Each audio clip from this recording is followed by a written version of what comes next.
All right. All right. Well, welcome to, according to the schedule, this is session 7, General Conference session 7. You are enduring people. I really appreciate that. This session is going to be on biblical principles in the Declaration of Independence. Let me just mention, my name is David Barrett. I'm a teaching elder at Wellsprings Church. We have information on our church outside the sanctuary on the right. And I will mention that Sunday, which I guess this is Saturday, so that's tomorrow, John Eidsmoe via Zoom will be presenting the message. Had he been here physically, he would be presenting the message as our guest minister. And we're going to make that happen this Sunday anyway. We really appreciate his commitment to do that. So if you are here or listening through our online streaming and want to hear John Eidsmoe again on Sunday, you'll be able to do that in person or through the Wellsprings Church YouTube channel as our message is broadcast starting about 10:40. The service begins at 10. Additionally, I am the academic dean and acting administrator of Bradford Christian College. And if you enjoy some of the insights and things that are going on here at this conference, you definitely would enjoy taking courses at Bradford Christian College. It's a 4-year college with degrees, undergraduate degrees in a number of areas, plus a master's degree in theology that is available. You can go to bradfordchristiancollege.com to find out more. Okay, well, we are going to move on to the topic at hand, which is biblical principles in the Declaration. You've heard some of that by the survey that John Eidsmoe did. We'll hopefully detail a few more here. I will tell you that I'm not going to quite make it all the way through the Declaration of Independence in an in-depth way, but we'll touch on most principles that reveal themselves in the document before we're done, I trust. But you know, when the Second Continental Congress came together on May 10th of 1775, there was talk of the necessity of liberty, a talk of independence from England. That was in the air. The tensions in the colonies had grown between them. The tensions between them and the mother country had grown in the from the mid-1700s on up into the 1770s. And there had been a First Continental Congress, which comprised of delegates from 12 of the 13 colonies.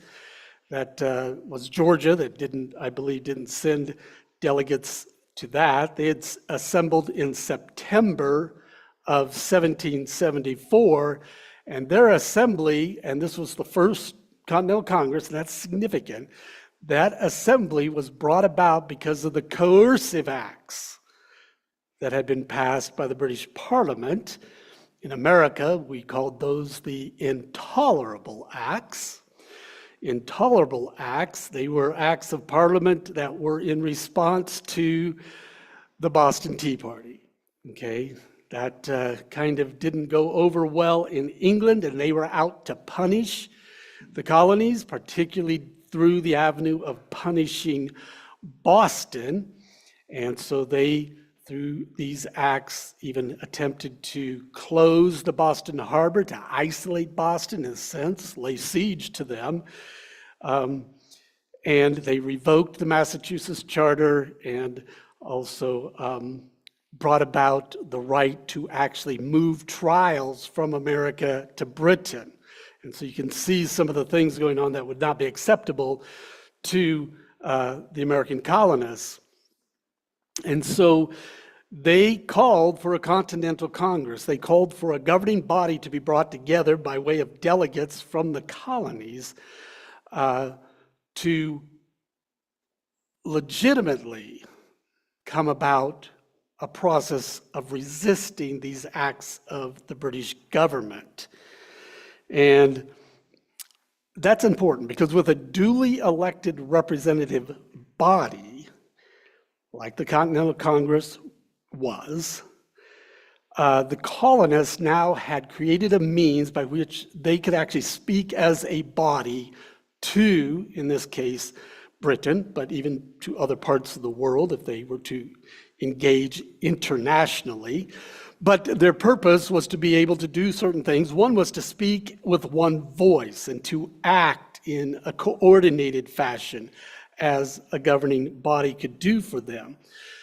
And most importantly, for the way things went and the results that came out of all this was that they had a legitimate government that could interpose itself. The doctrine of interposition, where a lesser magistrate, lesser only in terms of the hierarchical aspect of government, not necessarily in terms of less significant or importance, but a lesser magistrate could interpose itself between the higher magistrate and the people, such as a buffer to either dissuade or ultimately defend the people against such tyrannical acts. So they had legitimate government. That was very important for their acts.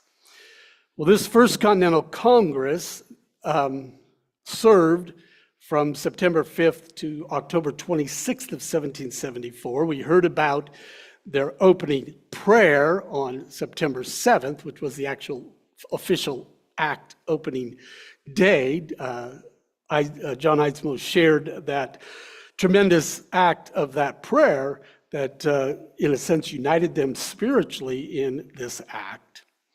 But other accomplishments that they completed in a very short time, in about less than 2 months' time, is one of their first acts was to endorse the Suffolk Resolution, and that was the resolve that had been passed by Suffolk County in Massachusetts in reaction to the Intolerable Acts, saying that we should refuse British imports.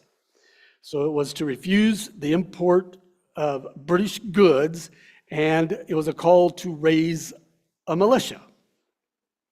And so they actually endorsed that. Additionally, they passed what was called the Continental Association, which was, in a way, taking this boycott of British goods and making it a proclamation for all the colonies, okay, that they would, beginning on October 20th, 1774, adopt a strict enforcement of boycott of British imports, and by September of the next year, they were thinking ahead, they would also begin banning exports to Britain. So you can see how things had moved to kind of an economic warfare. They were wanting to get Britain aware that there's consequences for treating us the way that you're treating us, and in hopes of bringing about some type of negotiation. All right, and that's why they also declared their rights and grievances, the Declaration of Rights and Grievances, basically saying that they have rights as Englishmen. They should enjoy the same liberties. They declared that the foundation of English liberty and of all free government is a right of the people to participate in their legislative council. That's a way of saying no taxation without legislation. That's a way of saying, if we're going to be governed, then Parliament can't be the body because we're not represented there. We need a representative aspect in the government of us. They also proclaimed that they're entitled to all rights of Englishmen. They denied Parliament's right to tax them. They protested the coercive acts and others, like quartering of soldiers, presence of troops in their cities. So that was some of their acts that they did that were quite significant here by the First Continental Congress. So having responded to the Intolerable Acts in a national sense, you might say, they brought their Congress to an end, but the last thing they did was to call for a Second Continental Congress.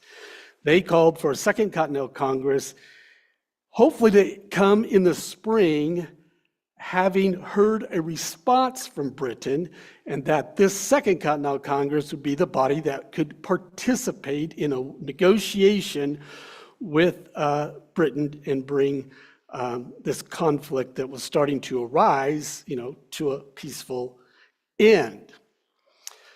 But it is recorded that George Washington, who was a delegate to both the First and Second Continental Congress, but a delegate to the First Continental Congress, it's recorded that after the Congress closed, he went shopping for muskets and military apparel before leaving Philadelphia for Mount Vernon. Furthermore, he placed an order for a book on military discipline. He was not one to wait to get ready. He knew tensions could go in a certain direction, though that was not what they were looking for.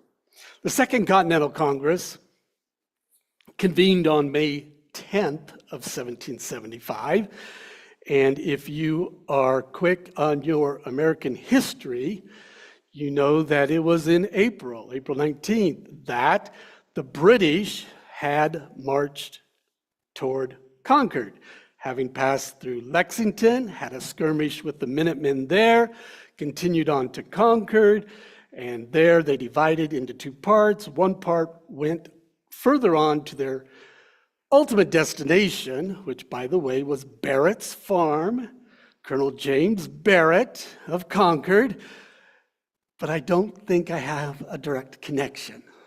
But I'm going to claim the last name anyway, of course. Colonel James Barrett. Barrett Farm was a place where the munitions and gunpowder and artillery were stored, at least believed to be stored. They were, but the colonists got wind of the British coming, and much of it was moved, and so they didn't get it. But the other half stayed at the bridge where, the first shot was heard around the world as the Concord Minutemen engaged the British there and began to rout them. And so those military engagements had occurred April 19th. And this Second Continental Congress, which was called to respond to British's response to their economic policy and that they'd put out towards Britain, and the Declaration of Rights and Grievances was actually coming on the heels of military engagement that had taken place. And so it was a little bit of a different tone that now had been set for this Second Continental Congress. And so their first acts, which took place on June 14th, was actually to create the Continental Army, to call for the Army, and to appoint George Washington as the commander-in-chief.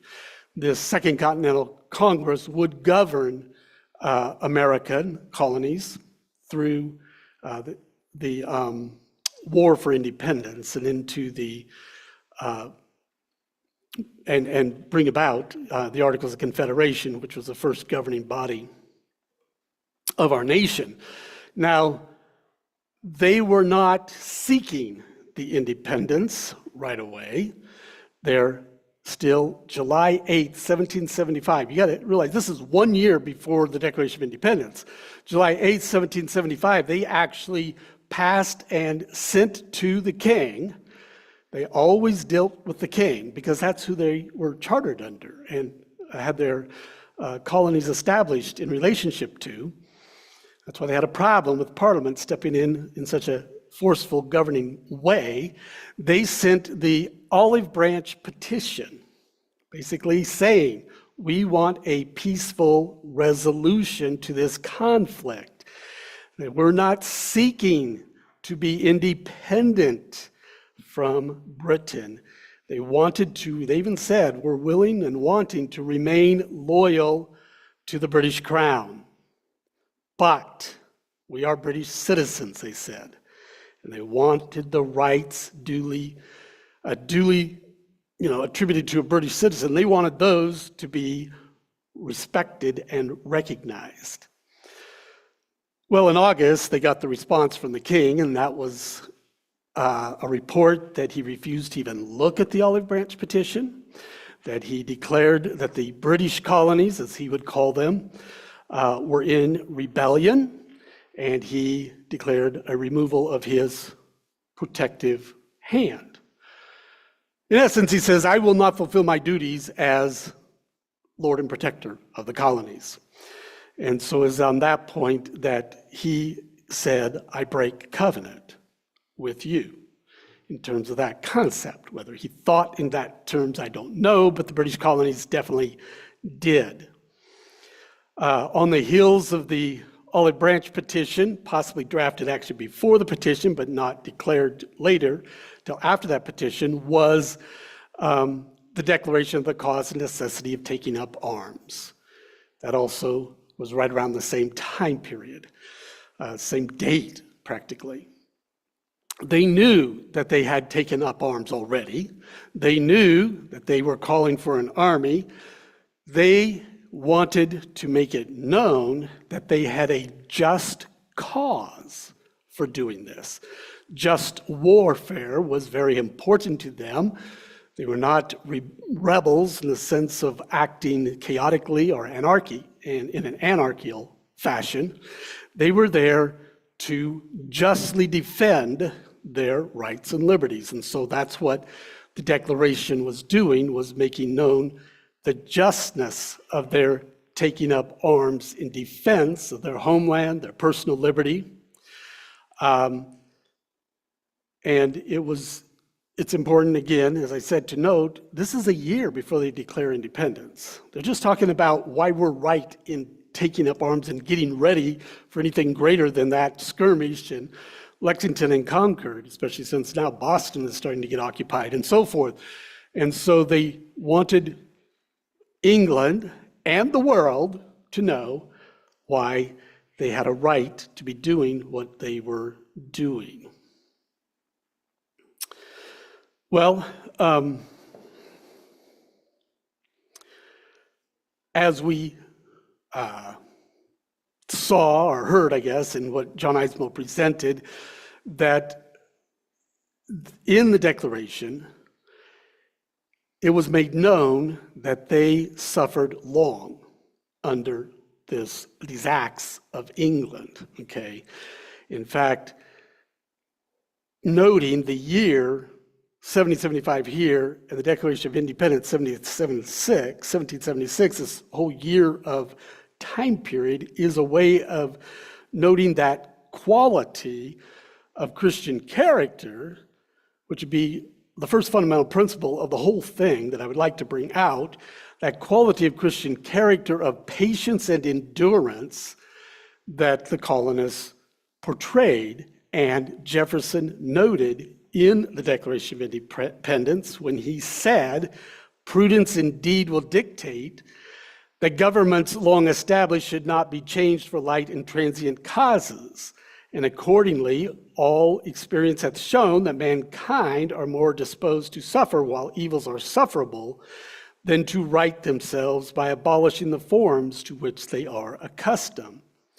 But when a long train of abuses and usurpations, pursuing invariably the same object, evinces a design to reduce them under absolute despotism, it is their right, it is their duty to throw off such government and to provide new guards for their future security. And then here it is. Such has been the patient sufferance of these colonies. They weren't acting rashly, and they were acting with responsibility and preparation, but they were not acting rashly. And even at the time of the voting and signing of the Declaration of Independence, there were men like John Dickinson, who still held out for hopes of reconciliation. We'll get to talk with him in the next session. Well, it was Richard Henry Lee, a delegate from Virginia, who brought forth a resolution to declare independence from Great Britain. Lee's resolution was brought forth on June 7th of 1776, so we've jumped now almost a year from the last referenced act that I mentioned. And in part, in fact, I think the beginning part of the resolution read this way: resolved that these united colonies are and of right ought to be free and independent states, that they are absolved from all allegiance to the British Crown, and that all political connection between them and the state of Great Britain is and ought to be totally dissolved. And if you have your Declaration of Independence and look at the very last paragraph, you'll see right in the middle of it is that wording. Lee's resolve is right there in the middle of that last paragraph of the Declaration. But this was the resolution to call for independence. And this set in motion some immediate steps toward that end. And that included that on June 11th, that a committee of 5 was designated in order to draft the Declaration of Independence, or a Declaration of Independence. And the 5 on that committee, as John mentioned, were Thomas Jefferson. He's probably the most noted because he's considered the author of the Declaration. There was John Adams, who bowed to Jefferson as the primary author, Benjamin Franklin, Roger Sherman, and Robert Livingston. But whatever Jefferson wrote had to be reviewed and was minorly revised by the rest of the committee, and then that committee presented that declaration to the full body. Now, the work of Jefferson and the committee was from June 11th through June 28th. During that time, the Second Continental Congress was on break. They took a 3-week break from June 11th to July 1st. Well, the primary reasons is because no one had formally brought forth a resolution to call for independence, and there were delegates there who were bound by their constituency, which would be their legislative body of their colony becoming a state, to not vote for independence, that they were there for resolution with England. And there were others that were unclear as to how they were going to be instructed by those who had appointed them to be delegates. And so they spent the 3 weeks going back, making known to their constituent body, which often was the state legislature, of this act in order to be instructed on how they were to vote. So that's why there was a 3-week period then before July 1st. Well, on July 1st, there was a vote on Lee's resolution. They came back, they convened, and they voted on Lee's resolution, and the vote was 9 in favor, 2 against. The 2 against were Pennsylvania and South Carolina. 1 abstained, that was New York, and 1 deadlock, and that was Delaware. Not having a unanimous consent, they then spent a day of negotiation, both formally and informally, with the delegates, and chose to vote again on July 2nd. And on July 2nd, when the vote was retaken, there was 12 yeas. So South Carolina and Pennsylvania had moved from a no to a yes, and Delaware had moved from a deadlock, unable to decide a vote, to a yes, and 1 abstention. That was New York. What they chose to do was just to not be a participant voting. So it was not counted against. That is why this is considered a unanimous declaration, because it was unanimous of all voting delegate bodies. You know, not everybody maybe said yes, but every representative of the colonies becoming states, voted yes. And so actually on July 2nd, Congress declared the resolution to be in effect. The resolution was that these united colonies are and of a right ought to be free and independent states, absolving allegiance to the British Crown. That so moved John Adams that he wrote to Abigail Adams this on July 3rd. He said, "The second day of July, 1776 will be the most memorable epocha," I guess that'd be a fancy way of saying event in America's epic of time, "in the history of America. I am apt to believe that it will be celebrated by succeeding generations as the great anniversary festival. It ought to be commemorated as the day of deliverance by solemn acts of devotion to God Almighty. It ought to be solemnized with pomp and parade, with shows, games, sports, guns, bells, bonfires, and illuminations from one end of this continent to the other, from this time forward forevermore." Well, he got a lot of the events right, didn't he? But we don't celebrate July 2nd. Though you could see why he would think that that would be the day that we ought to celebrate. And of course, it was before July 4th happened that he wrote this. And it certainly is true. July 2nd is the day the resolution for independence was agreed upon. But why do we celebrate July 4th? Well, from July 2nd to July 4th, they read over the committees and Jefferson's primary authorship of the full Declaration of Independence. There were minor revisions by the Continental Congress before they came to July 4th. And on July 4th is when they voted on and agreed to the wording of the full declaration that would make known this independence. So July 4th is what goes down in the annals of history, because that's the date that is on the document that they agreed upon. And it's celebrated because it's on that day that the duly elected and lawful representative government of the United Colonies, now states of America, voted to make known their independence. So we're celebrating the public proclamation of our independence from England, technically, and that wording was immediately printed and published, put in newspapers and so forth, and began to go about in terms of letting the nation know. And so it was how we were making known our independence. However, one thing that you do not see happening on July 4th is a signing.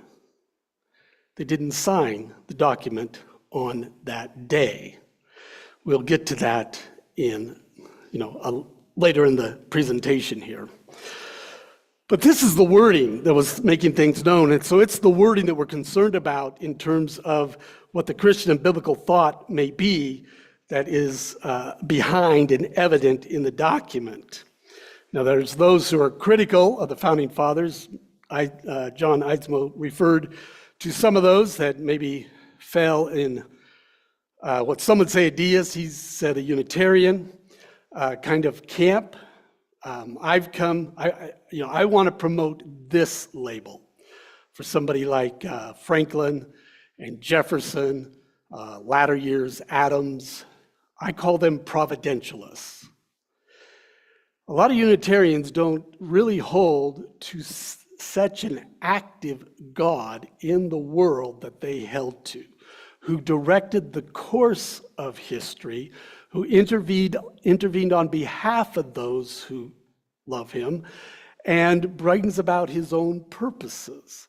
One who should be not only worshiped and served, but one who hears you when you fast and pray. I mean, those are all concepts that I could just walk hand in hand with these Founding Fathers upon.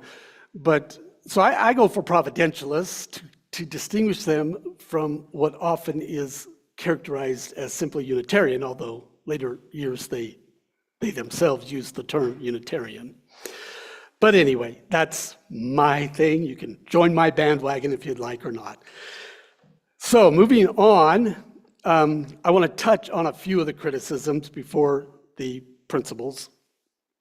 Some of the critiques of the Christian character of the founders, they against them being truly Christian and biblical.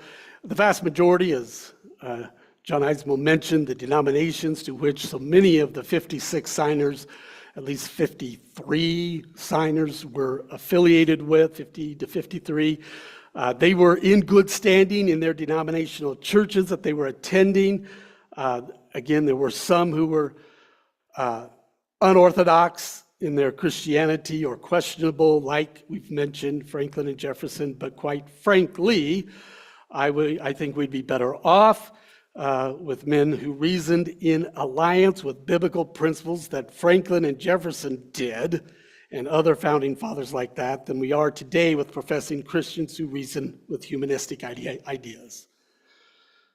We so often today think, oh, well, they profess to be a Christian, but do they even think biblically?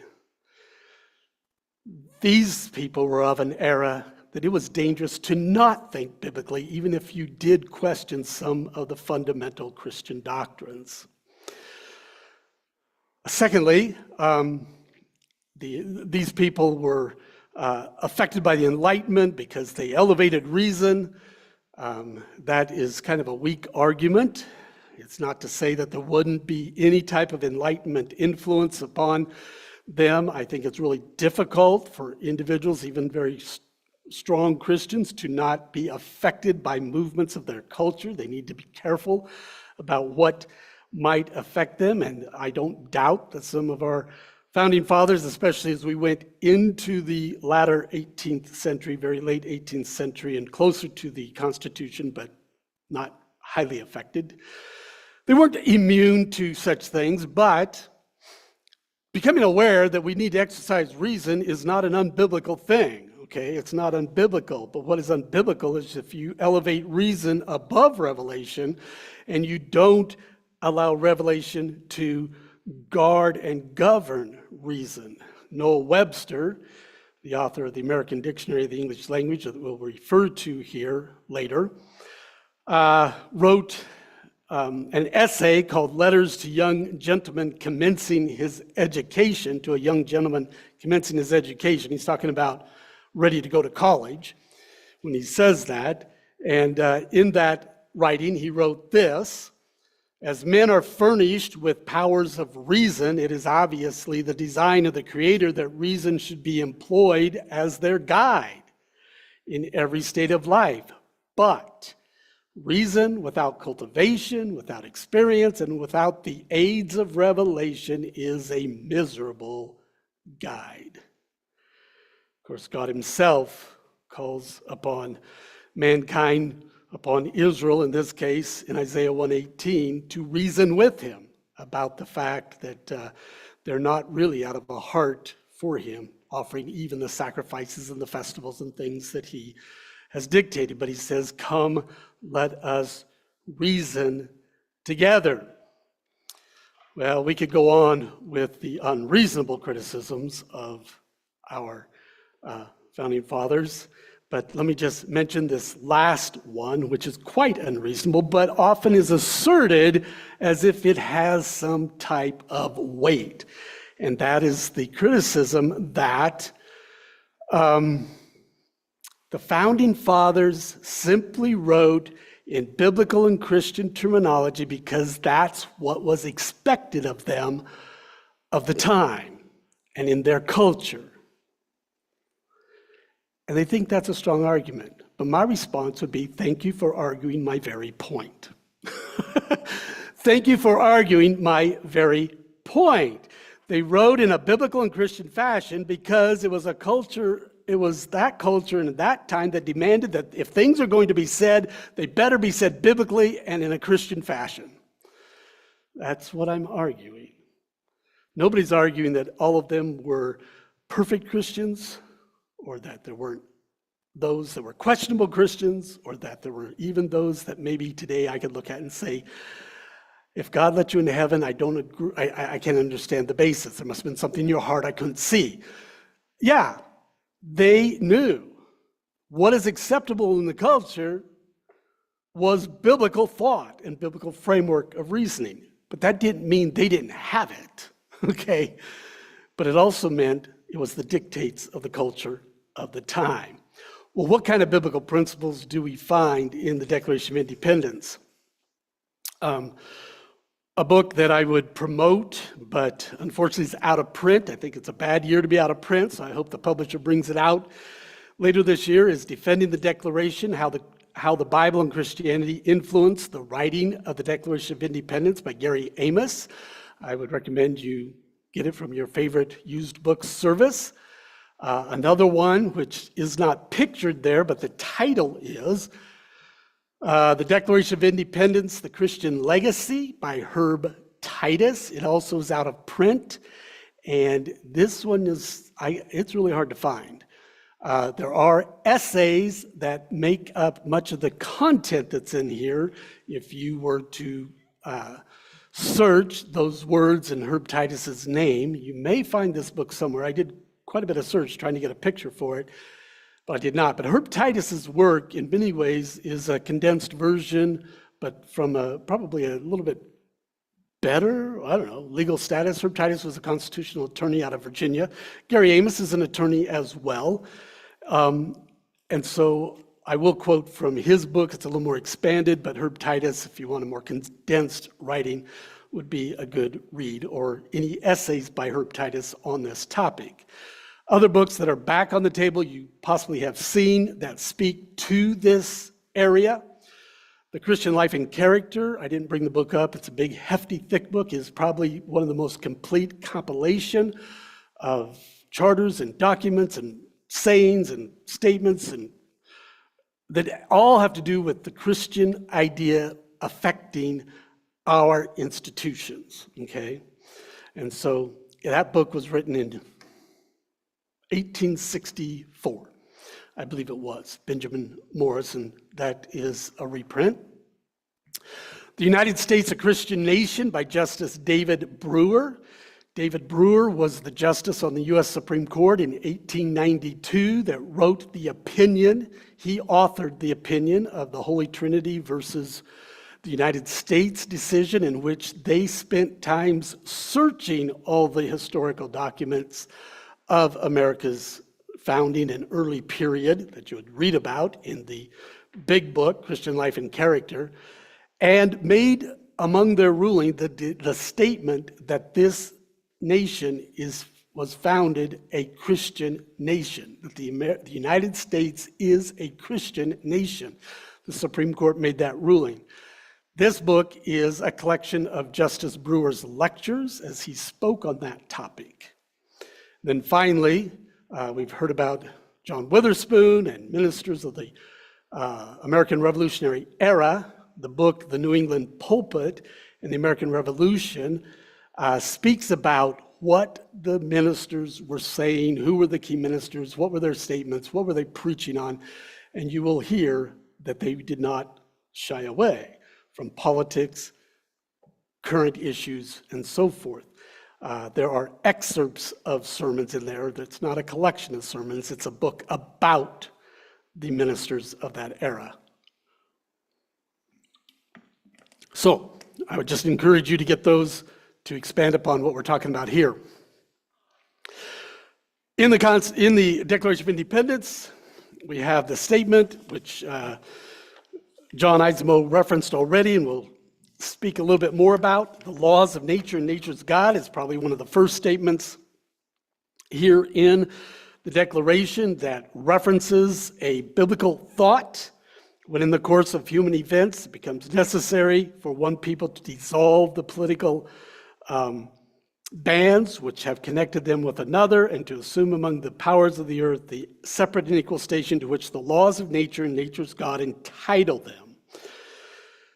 Well, it's important when reading any document to understand when was this written and what was the way in which terminology was utilized at the time. That's something that both Amos and Titus in their books will help you understand, as well as Webster's American Dictionary. When Jefferson wrote the words using this plural, laws of nature and nature's God, he was saying this, that there are two bodies of law that I am recognizing. There is the law of nature, that's one body, and there is the law of the God of nature. He was not setting these in opposition, but in coordination, in complementary, even more than that, in association with each other. One was the revealed law of God in nature. Law of nature is natural revelation in the nature of things, and the other was and is the revealed law of God by special revelation. And Jefferson knew that. Among the primary sources that the documents of our founding fathers drew upon, in particular the latter part of the 18th century, were the commentaries on the law of England by William Blackstone, a 5-volume work that came out providentially between 1765 and 1769. And to say, well, that was published in England, how could it affect America? Well, Amos points out in his writing that as many copies from 1765 to 1775, the first 10 years of when these volumes were beginning to be published, there were as many copies sold in America as there were in England. And you think population size in comparison and how much less population was in America than England, that's saying Americans were after this. And so it was something that was greatly effective on them. Blackstone wrote this about the laws or the law of nature. Man, considered as a creature, must necessarily be subject to the laws of his creator, and he is an entirely dependent being. And consequently, as man depends absolutely upon his maker for everything, it is necessary that he should in all points conform to his maker's will. This will of his maker is called the law of nature. He was saying the law of nature is God's will for man as to how he should live. He went on to expand that expression with this understanding: this law of nature being coeval. And you think, well, what does that mean? Well, that means coming into existence at the moment that man was created. All right? He said this came with man at his creation. So it's coeval, or existing as long as mankind and dictated by God himself, is of course superior in obligation to any other. It is binding over all the globe, in all countries, and at all times. No human laws are of any validity. I think I left off part of that, but any validity if contrary to this. Sorry, didn't complete the quote. So you pass a law contrary to the law of nature, it ought not to be valid. Why? Because the law of nature is God's will. If you pass a law in contrary to the will of God, it should not carry validity. The law of nature is what Paul, in a sense, speaks about, particularly in Romans 1 and 2, as he talks about why man is without an excuse, because the law of nature is crying out to him in what he sees, in what is created, as well as in his own constitutional makeup. It is also in man. That's why, in fact, in Romans chapter 2, he talks about the Gentiles who do by nature the law, because it is written on their hearts. He's talking about that fundamental concept of truth, right and wrong, which in our fallen nature we can squelch and we can suppress and we can say it's not so, just as we would about God himself, which is revealed in nature, his fullness that Paul talks about in Romans 1.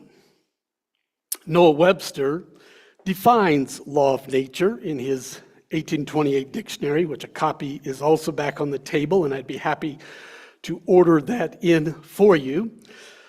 He says this, that the law of nature is a rule of conduct arising out of the natural relations of human beings established by the Creator and existing prior to any positive precept. Thus, it is a law of nature that one man should not injure another, and murder and fraud would be crimes independent of any prohibition from a supreme power. In other words, to take someone's life or to defraud them of their property through one means or another would be a crime whether such a thing had been passed by any legislative body.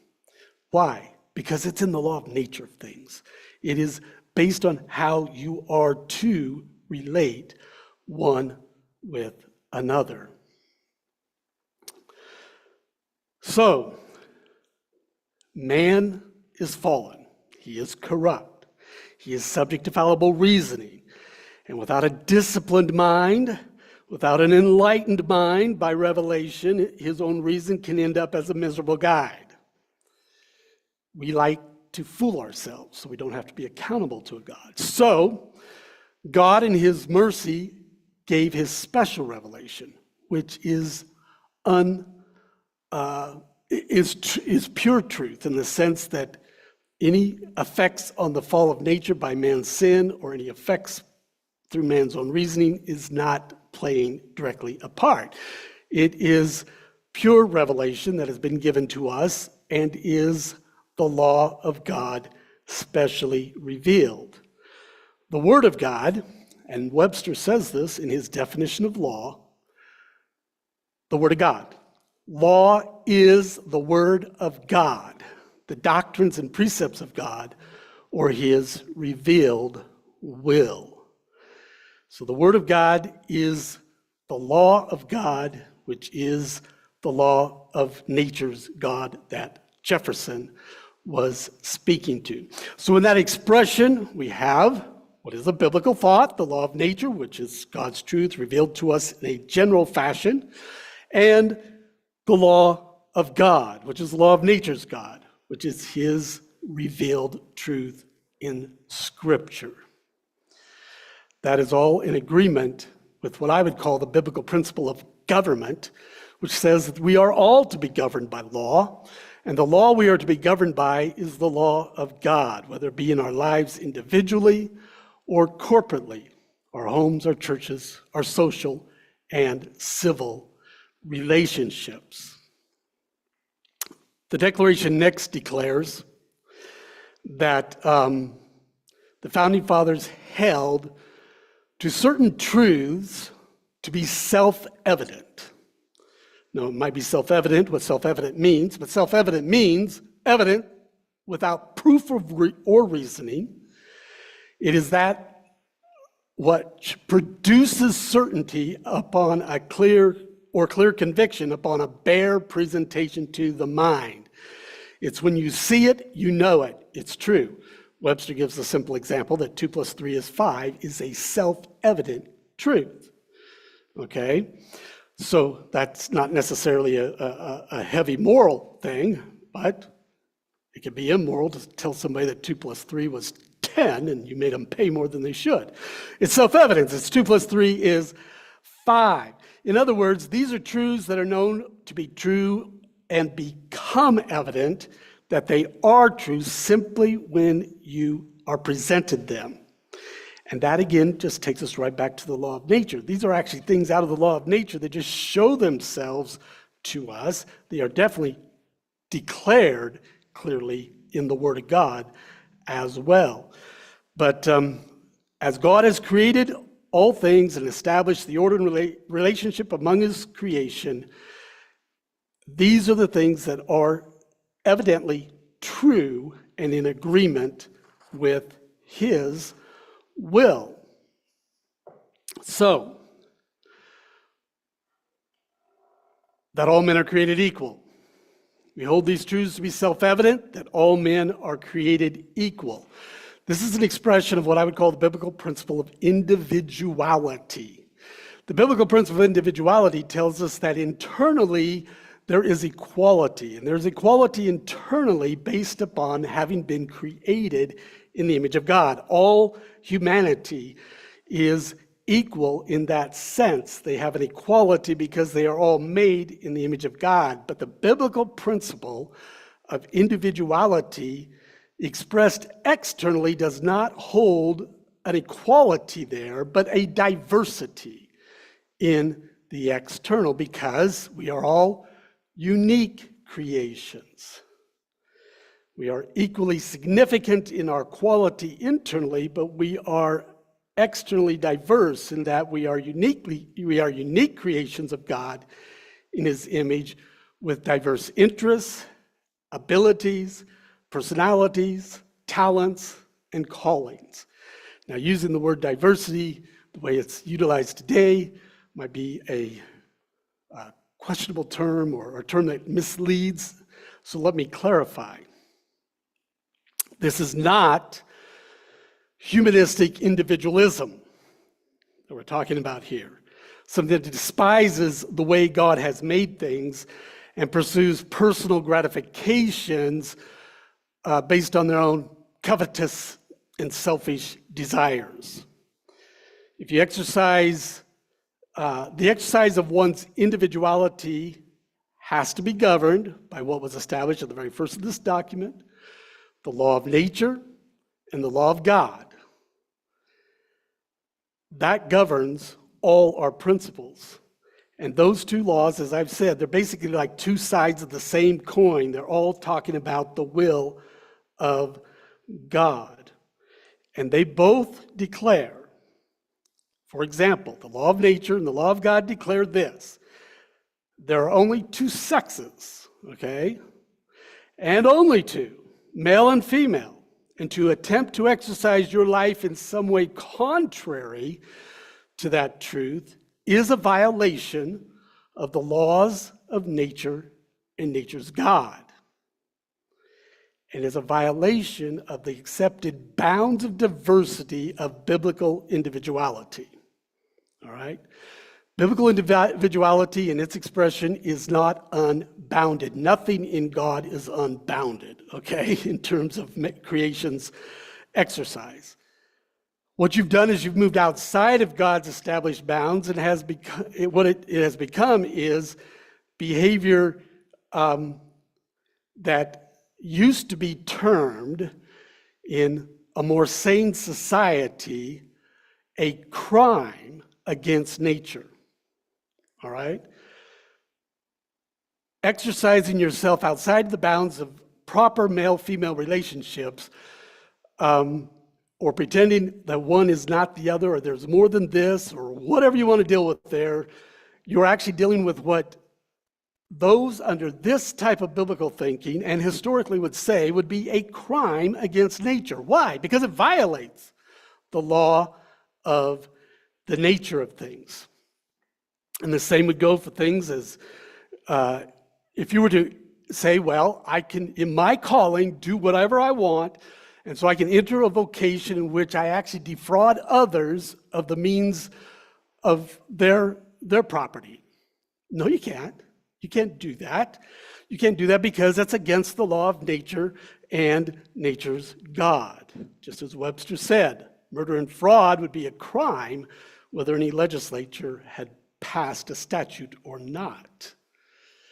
So we read the Declaration of Independence and we read these words, and we're actually expressing the biblical principle, or what is being expressed is the biblical principle of individuality. We hold these truths to be self-evident, that all men are created equal. That's that essential internal quality of biblical individuality, and they are endowed by the Creator with certain non-transferable, we heard about that, rights, that among these are life, liberty, and the pursuit of happiness. And you see a movement from the first and most essential and internal right to a bridging right of liberty to an external right of the pursuit of happiness. I don't think I need to spend a lot of time on life. That was the very first right that was given from the very first act of God breathing into the nostrils the breath of life to Adam. He became a living soul. He was entrusted with life and a soul that he was to care for in compliance with his Creator. And that can't be transferred, taken from him, unless one were to violate that very right, as Noah was instructed with the idea of capital punishment after the flood being instituted. If one were to destroy another by murder, then their life also could be taken. The Declaration moves from that most internal possession of right to life to what I would call the bridging possession of right, liberty. Liberty is both internal and external in its nature. Internally, its liberty is primarily understood as one's liberty of conscience. James Madison, known as the father of the Constitution, stated in 1792 on a paper on property, talking about government's responsibility to protect property of every sort, said that conscience is the most sacred of all property. We have a right to exercise and to worship according to the dictates of our conscience. Liberty of conscience is a very prized possession. Externally, liberty bridges to the external because we have the idea of freedom of movement of actions. Opinions is kind of internal callings, although you express your opinions externally, unless you're a parliamentarian in Finland and you write a book about, I don't know if you guys know about this, but a parliamentarian there wrote a book on biblical marriage, and they just got convicted of hate speech. Okay, so that's where we're headed when we don't understand biblical truth, right?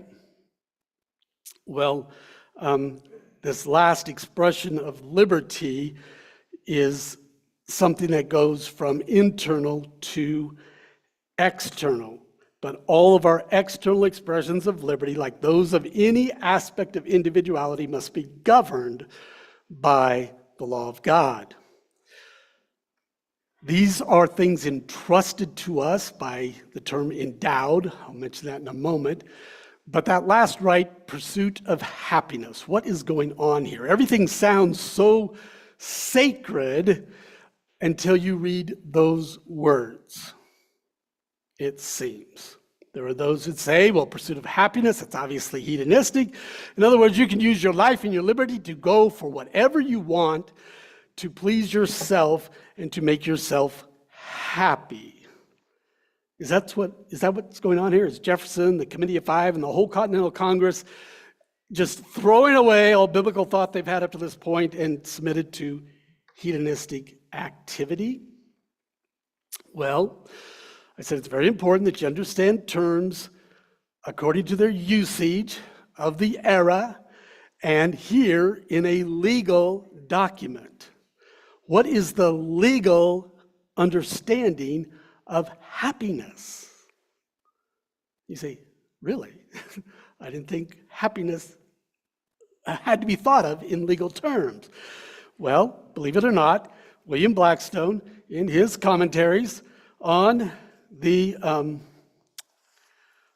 English laws of England, wrote about happiness. And this is what he said. He said the term happiness, or Amos is writing about what Blackstone wrote, the term happiness was a technical term in the English common law. The framers used it in the same sense as Sir William Blackstone in his commentaries. There, Blackstone explained that God made man and placed man on earth to live according to God's laws and plan. God was, quote, God has, quote, so inseparably interwoven the laws of eternal justice with the happiness of each individual, that the latter cannot be attained by observing the former, And if the former be punctually obeyed, it cannot but induce the latter. In other words, happiness is only obtained by walking in obedience to what God has said is the way you should live. And you should be free to pursue your calling, your vocation, in such a way that you walk in obedience to God's law, and that is your avenue of happiness.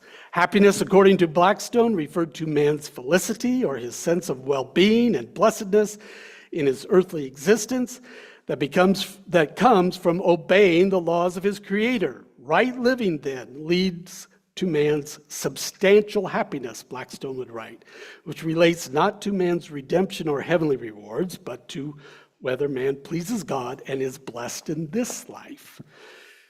You have the right to pursue the blessing of God. That's what those words were saying. Liberty, like happiness, can be thought of in an unbounded sense.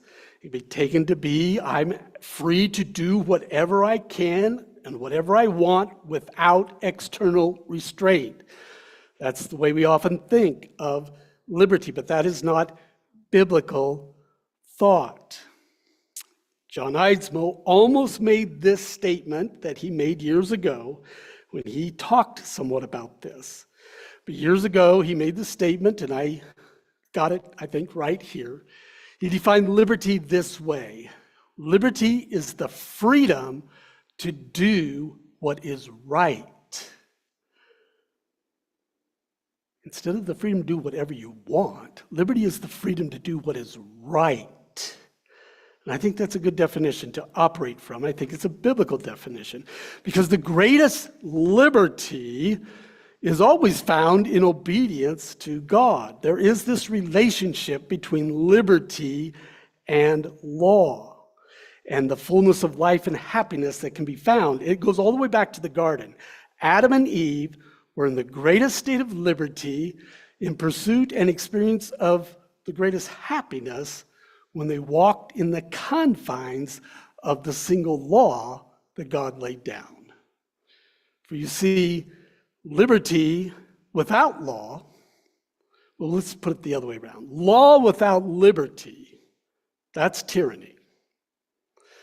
Liberty without law is anarchy.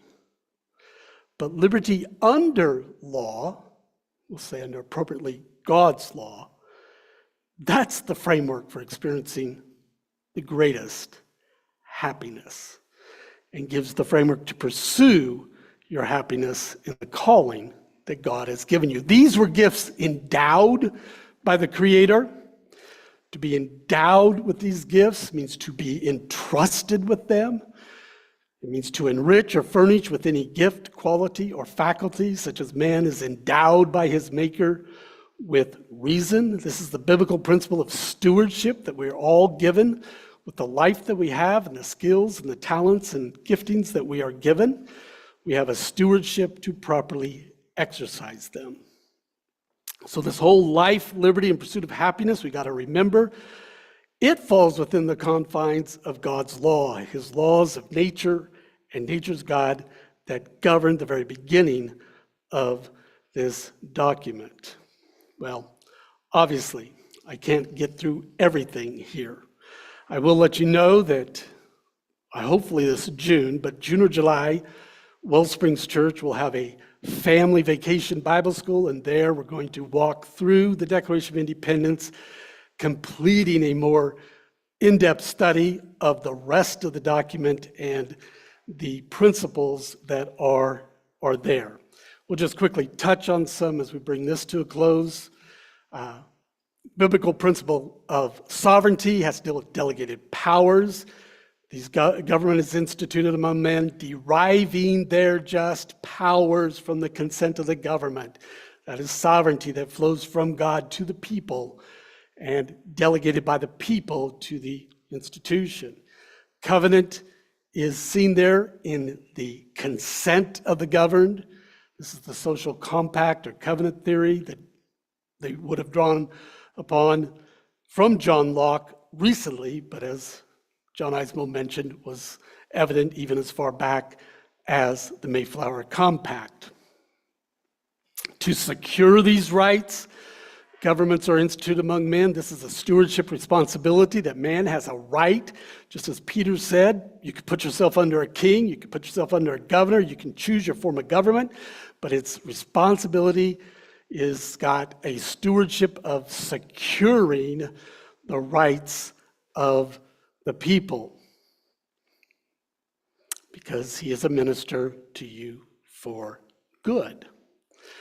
They appealed to the supreme judge of the world. This again is a biblical principle of sovereignty. Webster tells us that absolute sovereignty belongs to God only, and that is true.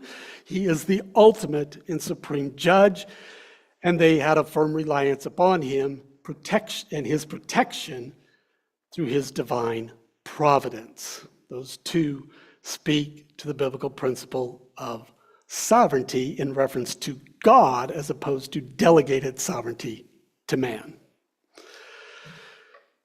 We, therefore, the representatives of the United States of America, and in the name of the authority of the good people of these colonies, do this. That's delegated sovereignty. And we mutually pledge to each other our lives, our fortunes, and our sacred honors. That is covenant. Well, we didn't get this thing signed, and we need to do that before we close here. The signing of the Declaration of Independence took place on August 2nd. July 19th, Congress had ordered that the document be engrossed for signatures. That means to be written on a large parchment suitable to contain the document and the signatures. That was done, and they came together on August 1st. On August 1st, as best I can determine, they came together for the purposes of seeing the engrossed parchment, approving that it was accurate, and to give any opportunity of discussion about the step to sign. And it may be that it was on that day that Franklin quipped this, as it would not have been unusual that there was some nervousness and timidity among the signers. Gentlemen, we must all hang together. Most assuredly, we shall all hang separately. Well, on a more somber note, to inspire the signatures to happen, plus to convey his sentiments of what is actually being done, Samuel Adams is said to have given, and it's recorded in a whole collection of orations book that I have. I do believe it is true and accurate. On August 1st, he gave an extemporaneous speech that contained these words: "Our forefathers threw off the yoke of popery in religion. For you is reserved the honor of leveling the popery of politics. They opened the Bible to all and maintained the capacity of every man to judge for himself in religion. Are we sufficient for the comprehension of the sublimest spiritual truths and unequal to material and temporal ones? This day, I trust, the reign of political Protestantism will commence. We have explored the temple of royalty and found that the idol that we have bowed down to has eyes which see not, ears that hear not our prayers, and a heart like the nether millstone. We have this day restored the sovereign to whom alone men ought to be obedient. He reigns in heaven, and with a propitious eye beholds his subjects, assuming that freedom of thought and dignity of self-direction which he bestowed on them. From the rising to the setting sun, may his kingdom come." Do you think they had any biblical or Christian thought in what they were doing? Sam Adams makes it very clear that that was the sentiments that he felt and wanted them to know and for us to know in history. Well, the next day, in the spirit of that mind, some 50 men put their names to the document that we know as the Declaration of Independence. Thank you.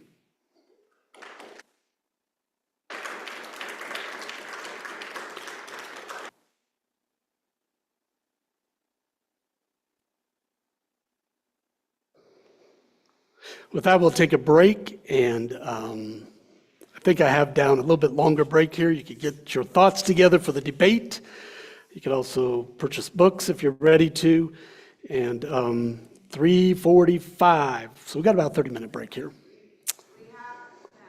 And there's snacks downstairs if you need a little energy.